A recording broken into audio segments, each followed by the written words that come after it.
Welcome to Surrender School.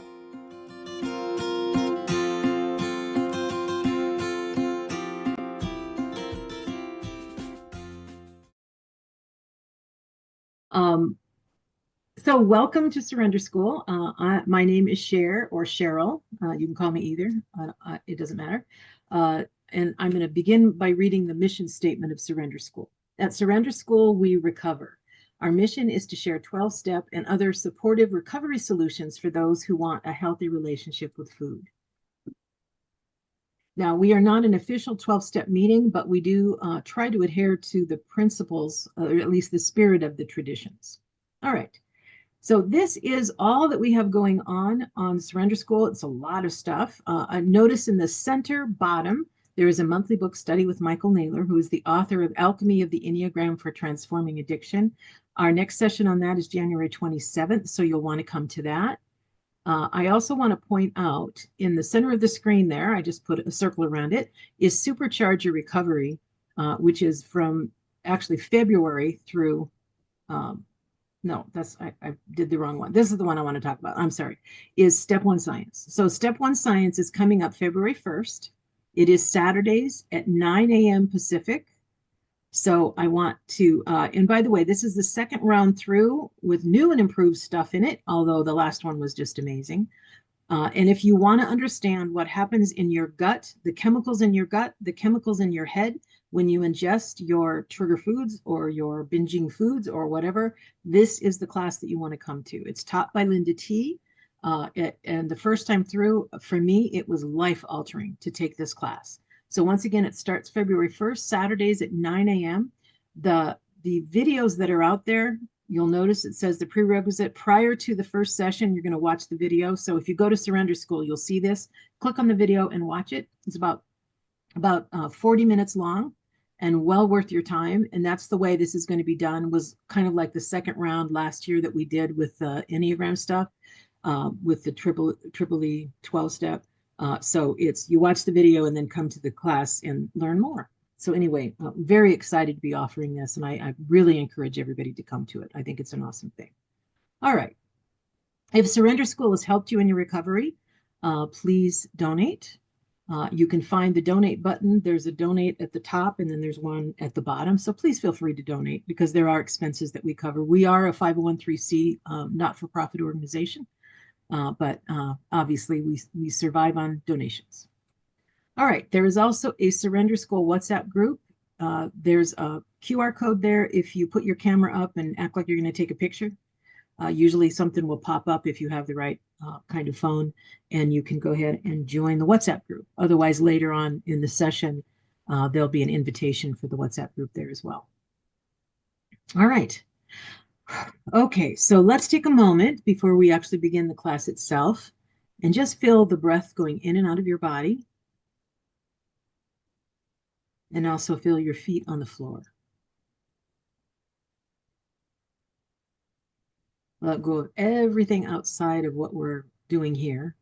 Nothing in the past, nothing in the future. Just be present.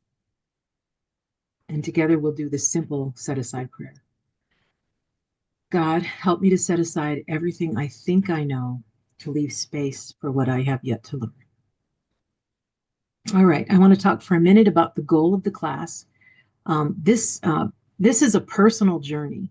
So our focus is to help you understand the relationship between your false self, that personality that we talked about last week, and the true self, which is who you were born as, and then to treat yourself with unrelenting compassion because you are human. I want to say one of the things that happens in the 12-step, at least it happened to me, when I worked the steps early, and that was good, right? It busted my balls completely. I came on my knees to program. It really helped. But as I was in, I've been in 21 years, and as I was in longer and longer, I kept being meaner and meaner to myself. And finally, I was like, I can't do this. I can't do this. And that's when, thank you, God, I found the Enneagram. And the Enneagram allows me to feel unrelenting compassion for myself because I'm human. And when I found out my type, I was like, oh, that is why I act this way. Oh my God. I just felt free. All right. We do this, by the way, this unrelenting compassion that I'm talking about, by recognizing the unseen forces that drive our behavior with its passions, which we call defects in program or defenses, and the fixations, which I say are the perceptions or the stories that we tell ourselves that make those passions or that misbehavior. I'll use that. It makes it okay, I guess. We think until we know it's not. All right. So, and the way we do that is by catching ourselves in the act when our ego causes us to act out our most persistent defenses or defects. When we act like what am I doing, right? Or what have I done? Okay. And then we gently remind ourselves to return to our true shining self. And so what happens is we see our true self more and more as we work this program. All right. So some things to keep in mind. So first of all, work the step by your type. If you don't know your type, go out, take the test on surrenderschool.org. You'll see it. And then it will guide you so that because it's kind of a waste of your time if you're not going to pick a specific type or know your specific type, because this is working the steps by type. So obviously type is part of it. Okay.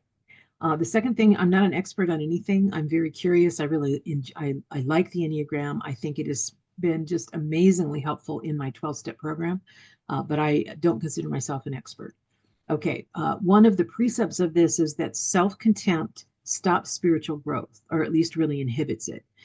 So it's as if my higher power says you can hate yourself or you can grow spiritually, but you can't do both. You pick. I'll wait.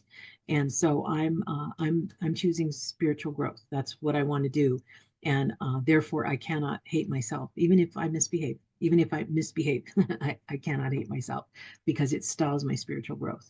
All right.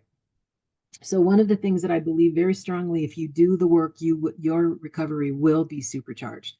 The people that did the pilot, the people that are doing it now, I think they're supercharging their recovery by answering these questions, which I think is awesome.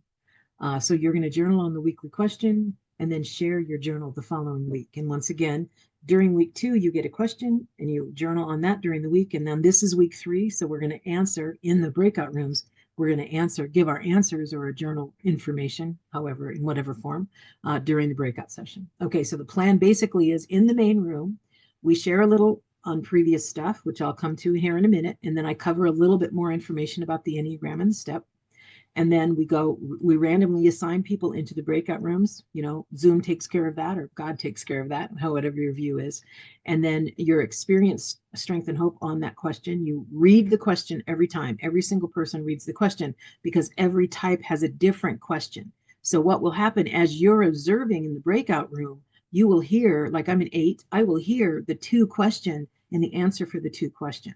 So you're going to learn more than just your type in the answering your question, because we all have unique questions depending upon type, which is what gives power to this, by the way. So you'll read your question before you share. And if you haven't journaled on it, you can still share. You just have to read the question first. So you got to have the question. Okay.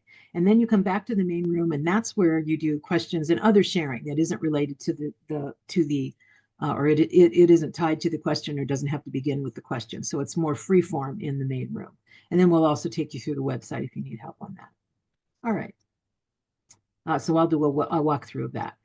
So once again, from A.H. Almas, he says that inquiry is a process, right? And the main thing here to remember that when we do inquiry, which is another fancy word for questions, when we are answering questions, patterns show up as patterns, projections as projections. And the more that happens, that we realize, oh, this is a pattern that I have gotten into through just life, right? Then what will happen is those patterns will begin to dissolve. And we will realize we are not our personality. Our personality is the ego structure that's built up as children to protect us. And so as we can dissipate that, then we can return to our true self. And that's what we learn over time working with the Enneagram. All right. All right. So what I want to introduce now is something that I call the Step Up Challenge. And you don't have to write it down, because it will be in that slide deck or the PDF deck that you get for your question for this week. There's the very top slide is the salmon colored slide that has the question in it. And then below it are other things. The second slide is your type for this, which is the Step Up Challenge. So I am going to ask you, we're going to cover the Step Up Challenge, and I'm going to ask you to do these, but I am going to introduce them to you here real quick. Okay. So for the type 1, You usually seek to feel perfect, so do one of these things this week. Seek criticism from somebody. Break a rule, don't get arrested. So not that big of a rule. And then, or do something completely illogical. Okay. For type 2, you usually seek to feel connected, so do one of these this week. Take care of a need for yourself that you've been ignoring. Spend at least an hour completely alone and not distracted, so don't get on your phone, just be alone. And say no to someone that you believe may need help. Say no to somebody that you really believe may need help. That's a challenge for a 2. Okay, for the type 3, you usually like to feel outstanding, so do one of these this week. Try something that you're pretty sure that you will fail at. Be alone for an hour and feel sad and cry about a past event. Do a task that is usually easy with your non-dominant hand. No knives, please. So don't do anything with knives, but try something that you can fail at. Okay. For the type 4, you usually like to feel unique. So do one of these this week. Spend some time somewhere, like in nature, that makes you feel small. Blend in with a crowd and talk with someone about the weather or other small talk, because usually 4s do not. They'll make it big talk. They don't like small talk too much. Okay. So for the type 5, you usually like to feel sufficient, so do one of these this week. Emotionally react to a sad, like animal movie like Old Yeller or Ring of Bright Water. Give yourself permission to cry if you want to. Spend an hour in a crowd and feel part of the crowd, not just observing, like go to a ball game or a concert or something where you're part of the crowd. And then ask an expert a question about a topic that you know nothing about. And once again, this is on that slide deck, so you don't have to make a copy of it. Okay, type 6, you usually like to feel secure, so do one of these this week. Follow someone else's instructions. Do something that you feel you have not prepared at all, and then allow yourself to feel that you may not be enough. You may not be enough. That might be true, that you're not enough, and journal on that. Okay, for the type 7, you usually like to feel satisfied, so do one of these this week. Decide to feel angry, judgmental, or some negative emotion about a character in a movie, then journal about that. And by the way, a character in the movie rather than someone in your life, because it's a little easier because there's no impact on the other person, right? Okay. All right. For the type 7, stand in line at a grocery store. Stand in the longest line and do not switch to a shorter line. And 7s, I'll bet you can't do it. I'm going to challenge you to that. Okay. And for the final one is make a 7-item to-do list and go down it item by item by item. And until you're done, don't jump around. Go 1, 2, 3 down the list. Okay. For the 8, you usually like to feel powerful, so do one of these this week. Ask for something by dropping hints rather than asking for it directly. I tried this last year when we brought this up, and I couldn't do it. It drove me crazy because I never got what I wanted. Okay, stand in line at a grocery store. Stand in the longest line. Don't switch to a shorter line, and no yelling at anyone. And then in a safe place with no obstacles to trip over, let someone blindfold you and lead you around. And the type 9, you usually like to feel at peace, so do one of these this week. Order a very specific meal at a restaurant. Be very direct and unapologetic. I'm talking about, I want it seared on 2 minutes on one side, and I like that. I mean, so specific. The ones that when you're at the table, you want to go move to a different table when someone at your table does that. I want the 9 to do that this week. All right, and then play against someone and force yourself to be competitive. Some 9s are competitive, but some are not. So if that's the challenge for you, that's good. And then make a decision that you've been putting off. No contracts. Just make a decision that you've been putting off, and then you'll live with that decision. So once again, these are all on the slide deck that's out there. So when you grab question 3 this week and pull that PDF deck up, you'll see the question in salmon, and the very next slide is this one that has all these challenges on it. So I really do challenge you to try to do that sometime. We'll talk about these next week. That initial share that we just did is what we'll share on these. Did you try any of these and how to go? All right. So once again, I want to cover just a little bit of information here. This is the Enneagram diagram. You'll notice that 9 is at the top, and then it goes 1 through, around the circle 1 through 9. I'm going to give definitions here in a second, but I'm going to cover it right now. So when you've heard the terminology, people talk about wings. The wings are the numbers next to your number on the circle. So the 9 has a 1 wing, and it also has an 8 wing, right? The 3 those of you that are threes, you'll have a 2 wing and a 4 wing. We'll talk throughout the year about what does that mean, but just know if somebody says that they're a 6 with a 2 wing, they don't know the Enneagram. They're confused. I'm not saying you should correct them.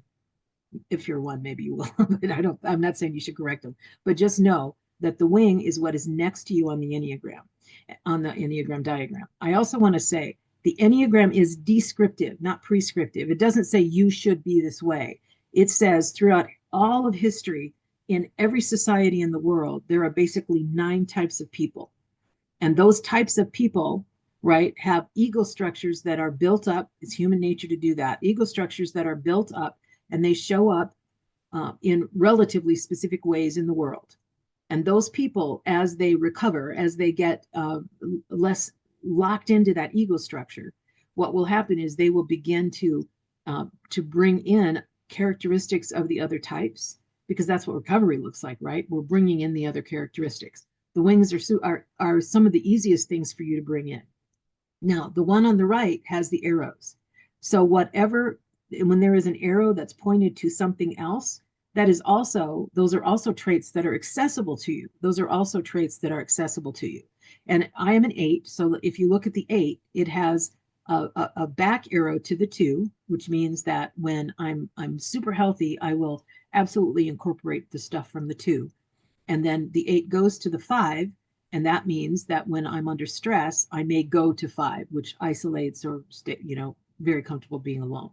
I did take a class from Russ Hudson one time, and one of the things that I thought was amazing in there is it said that when you under stress go to that arrow, you stay at the same level of health. So I'm relatively healthy, I think, compared to how I used to be anyway. I'm relatively healthy. So I will go at the same level, which means when I go to 5 and I'm comfortable being alone, I'm not like everyone stay away from me. I'm not like that. I just know that I need to that's how I refresh myself, is by being alone. Anyway, so I just wanted to cover that real quick. The definition of the week: the wings are the numbers on each side of you on the Enneagram circle. And like I said, through the year, we'll go deeper into what does that mean. And then the arrows are the internal part of the Enneagram diagram that shows where you go under stress and into growth, right? So just know that that's there. And we're slowly uncovering the Enneagram stuff, but I really want to encourage everyone, go watch podcast or go watch YouTube videos, listen to podcasts, read books, really do research on this. You'll find all kinds of information. There are 2 schools of thought that I think are the best. This is my opinion, but I think they are. One is the Enneagram Institute and the book, The Wisdom of the Enneagram by Russ Hudson, right? I think that this is like the Bible of the Enneagram. So that direction, the Russ Hudson Don Riso Enneagram Institute is one. The other is the Beatrice Chestnut, which is the Complete Enneagram. Look how thick it is. Anyway, this is another one. She is really, really a guru on the subtypes. Anyway, doesn't mean anything to you if you don't know what subtypes are. But anyway, so those 2 schools. So Beatrice Chestnut and her school, and Russ Hudson and his school, I think are the 2. If you really want the powerhouse of what it means. Some of the other people may have different theories, but I really love those 2. So anyway, if that's what you want, if you want to learn deeply learn the Enneagram, I would recommend those 2 schools of thought. Okay. So here's the cool part: is those 4 other types, the 2 wings, the 2 arrows, right, are the traits that are most easily accessible to you as that type. So for me, I can access the 7, which is kind of fun loving. I can do the 9, which seeks peace. I can do the 2, which is kind and giving. I can do the 5, which is an observer. And all of those things are the traits that are easily accessible to me as I grow, which is really cool. So that's one of the reasons sometimes people will say that they'll also study their wings because they can feel themselves changing. And that's a cool thing. I like that a lot. Okay. All right. So the structure of the step study real quick. Okay. This is what you do before the class. You go to the website. You go to the Supercharge Your Recovery page, you find your type, you find the question of that week. It's the salmon colored slide. And then you basically write at the top of the page, you write the question, and then you're going to journal on it. You write it at the top of the page so that you have your specific type question. Okay, then you basically come to class. You learn a little bit more about the Enneagram, and then go to the breakout and you're going to read your question and then share however you want to share. And once again, most people will share on what they journaled.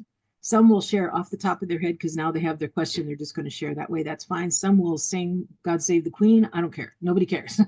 You have 3 minutes to do it, right? So if you've written 5 pages, you're not going to read the pages. You're going to kind of summarize because you only have 3 minutes. Okay. All right. And then what you will do is you will go back home or back to your own life, and you will go back to the Supercharge and basically answer the question of that week.